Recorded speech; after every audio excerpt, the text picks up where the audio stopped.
आप आज खुश हो सकते हैं, खुश होइए, कानून बनाइए, आपके पास संख्या है, आप बनाएंगे।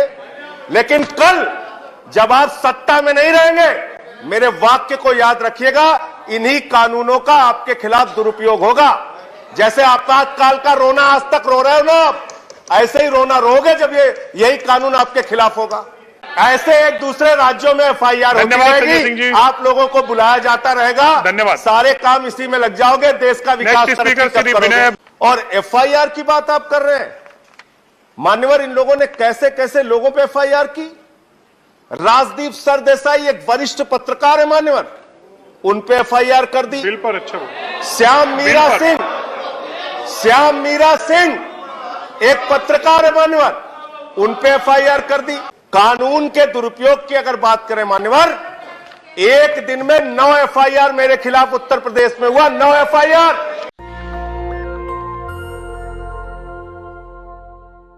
ये वीडियो सुना आपने, ये वीडियो है राज्यसभा के मेंबर संजय सिंह का। उन्होंने राज्यसभा में सीधे सीधे आरोप लगाया है कि अमित शाह और मोदी की जो सरकार है वो एक ऐसा बिल ला रही है जिसमें कभी भी किसी भी विरोधी नेता को जेल में डाल दिया जा सकता है, और सबसे ज्यादा पत्रकारों को। नमस्कार, मैं शंभू कुमार सिंह और आप देख रहे हैं नेशनल दस्तक। आपको शायद पता नहीं होगा, लेकिन सरकार अभी जिस तरह से उमर खालिद जेल में बंद है, शर्जील इमाम जेल में बंद है, सिद्दीकी कप्पन जेल में बंद है, मिरान हैदर जेल में बंद है, बाबा साहब के रिश्तेदार जिस तरह से जेल में बंद है, अनिल तेंदुलतुमरे, और वो तमाम लोग जो सरकार के खिलाफ आवाज उठाते हैं उन पर एफआईआर दर्ज कर दिया जाता है। फेसबुक पोस्ट लिखिए, एफआईआर दर्ज, खबर बनाइए, उस पर एफआईआर दर्ज। सोचिए, बलिया में जिसने लीक की खबर छापी उस पर एफआईआर दर्ज। सरकार एक और सख्त कानून, उसको और सख्त बना रही है ताकि उसको जिसको मन हो उसको जेल में डाल दे। ये मैं नहीं कह रहा हूं, ये इस देश के एक सांसद राज्यसभा में कह रहे हैं। अनदेश लोग कह रहे हैं कि संसद में भी डर है, लोग चुप हैं, पता नहीं कब किसका संपत्ति जब्त कर लिया जाए। आम आदमी पार्टी के दिल्ली के मंत्री सत्येंद्र जैन की संपत्ति 4.5 करोड़ अटैच कर दिया गया है।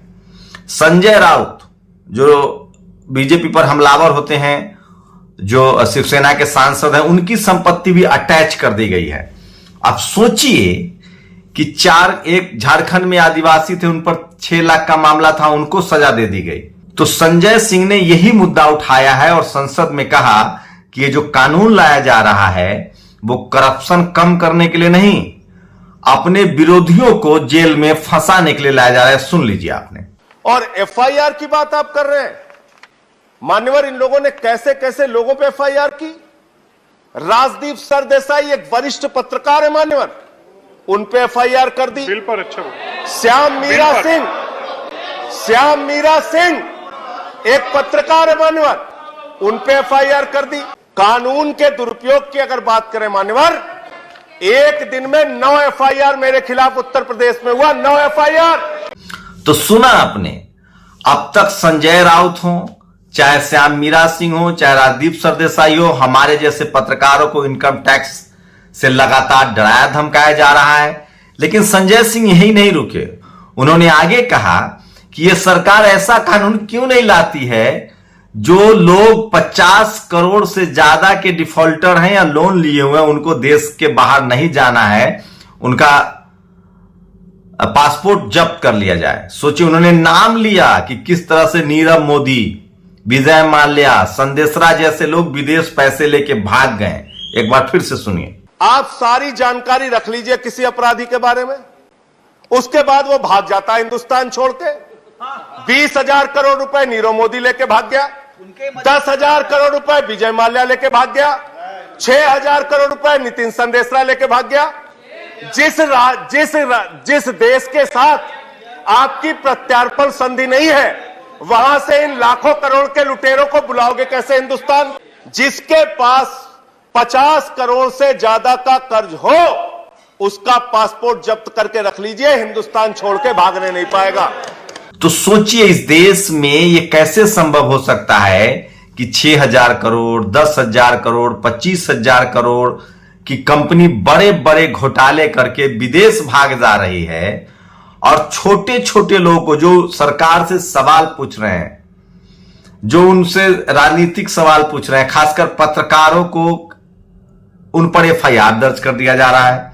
सोशल एक्टिविस्ट मिरान हैदर हो, खालिद सैफी हो, उमर खालिद हो, उनको जेल में डाल दिया जा रहा है। और जो अरबों खरबों का घोटाला कर रहे हैं वो आराम से घूम रहे हैं। संजय सिंह ने यहां तक आरोप लगाया कि अगर यही चलता रहा, यही कानून आप ले आए, तो मान लीजिए कल आपकी सरकार नहीं रही तो आपके साथ भी यही होगा। ये सुन लीजिए। आप आज खुश हो सकते हैं, खुश होइए, कानून बनाइए, आपके पास संख्या है, आप बनाएंगे। लेकिन कल जब आप सत्ता में नहीं रहेंगे, मेरे वाक्य को याद रखिएगा, इन्हीं कानूनों का आपके खिलाफ दुरुपयोग होगा। जैसे आपातकाल का रोना आज तक रो रहे हो ना आप, ऐसे ही रोना रोगे जब यही कानून आपके खिलाफ होगा। तो सुना आपने, लेकिन ये कोई नई बात नहीं है। इस देश में सबसे पहले एससी, एसटी, ओबीसी और माइनॉरिटी के नेताओं को जेल में डाला जाता रहा है, आप कल्पना नहीं कर सकते हैं। उसके बाद लालू यादव सोचिए, आज जेल में है। मायावती आय से अधिक संपत्ति का मामला झेलती रही। मुलायम सिंह यादव, मधु कोरा, शिबू सोरेन, हेमंत सोरेन, स्टालिन, ये तमाम एससी, एसटी, ओबीसी, माइनॉरिटी के नेता जो हैं वो लगातार इस देश में आय से अधिक संपत्ति का मामला झेलते रहे हैं। और सबसे बड़ी विडंबना है कि एससी, एसटी, ओबीसी, माइनॉरिटी के लोग ही उनको चोर मान लेते हैं। मैं अरुण राजभर का एक ट्वीट दिखाऊंगा। ये खेल किस तरह से शुरू हो गया है सोचिए। यूपी में बलिया में जिस तरह से पत्रकारों को गिरफ्तार कर लिया गया है तो कोई मामूली बात है। सोनभद्र के डीएम टीके शिबू, गाजियाबाद के एसएसपी पवन कुमार मीना, औरैया के डीएम सुनील वर्मा, तीनों ही अधिकारी दलित समाज और कर्तव्यनिष्ठ अधिकारी थे। शेड्यूल कास्ट के डीएम एसपी मुक्त प्रदेश की ओर बढ़ती हुई सरकार। ये मैं नहीं कह रहा हूं, ये अरुण राजभर जो सुहेलदेव पार्टी के नेता हैं, जो ओम प्रकाश राजभर के बेटे हैं, उनका ये ट्वीट है। और इसी बात को फिर संजय सिंह ने संसद में उठाया और कहा है कि अगर यही चलता रहा तो ये कानून जो मजबूत किया जा रहा है ताकि सबको विपक्ष के जितनी आवाजें हैं उनके ऊपर एफआईआर दर्ज कर दी जाए। सुन लीजिए। ऐसे एक दूसरे राज्यों में एफआईआर होती रहेगी, आप लोगों को बुलाया जाता रहेगा। धन्यवाद। सारे काम इसी में लग जाओगे, देश का विकास करोगे। तो सुना आपने, आप सोचिए किस तरह की राजनीति हो रही है, किस तरह से डेमोक्रेसी को धत्ता बताया जा रहा है। जिस तरह से इंदिरा गांधी ने इमरजेंसी में किया था उससे भी बुरी हालत की जा रही है देश में। और सोचिए कि पत्रकारों को जेल में डालना है जो सरकार से सवाल पूछे, उन पत्रकारों को नहीं जो चरण वंदना करे, जो पैर हो। और मैं इसीलिए कह रहा हूं कि यह देश एक बार फिर से श्रीलंका की तरफ जा रहा है, पाकिस्तान बनाया जा रहा है।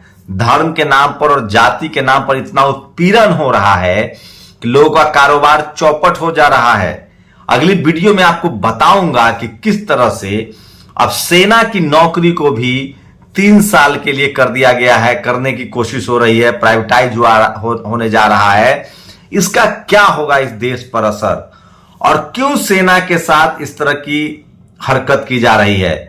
इस देश की सेना जिसने पाकिस्तान को सबक सिखाया है, जिसने चीन को सबक सिखाया है, जो हमारी रक्षा करती हैं अपनी जान हथेली पर रखकर, तमाम कम संसाधनों के बाद भी देश दुनिया की सबसे बहादुर सेना को आखिर क्यों पेंशन से, सिक्योरिटी से, उनके परिवार की सुरक्षा से, उनकी आर्थिक स्थिति को क्यों कमजोर किया जा रहा है, इसके पीछे सरकार की क्या साजिश है, वो भी अगले वीडियो में दिखाऊंगा।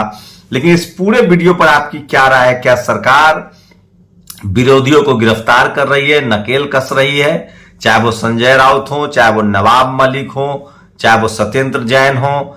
इस देश में कांग्रेस भी इसी तरह की राजनीति करती रही है। तो लालू सबसे ज्यादा इसके शिकार एससी, एसटी, ओबीसी और माइनॉरिटी के लोग होते हैं। ये बात आपको ध्यान में रखना होगा। जितना डेमोक्रेसी कमजोर होगी उतना ज्यादा एससी, एसटी, ओबीसी, माइनॉरिटी के लोग हाशिए पर चले जाएंगे, क्योंकि सिस्टम में चाहे वो जुडिशियरी हो, मीडिया हो, ब्यूरोक्रेसी हो, कॉलेज यूनिवर्सिटी हो या बिजनेस हो, उसमें उनकी भागीदारी अब तक नहीं आ पाई है, बहुत कम है, और उनको कुचलने की कोशिश हो रही है जो थोड़ी बहुत भागीदारी हुई है। आप लोग अपनी प्रतिक्रिया जरूर दीजिए। शुक्रिया। नेशनल दस्तक की आपसे गुजारिश है कि अगर इसको बचाना चाहते हैं तो नेशनल दस्तक को सब्सक्राइब करने के लिए रेड कलर के सब्सक्राइब बटन को दबाएं, फिर बेल आइकन की घंटी दबाएं। नेशनल दस्तक को बचाने के लिए बहुत जरूरी है कि हर खबर को शेयर करें, लाइक करें, कमेंट जरूर करें।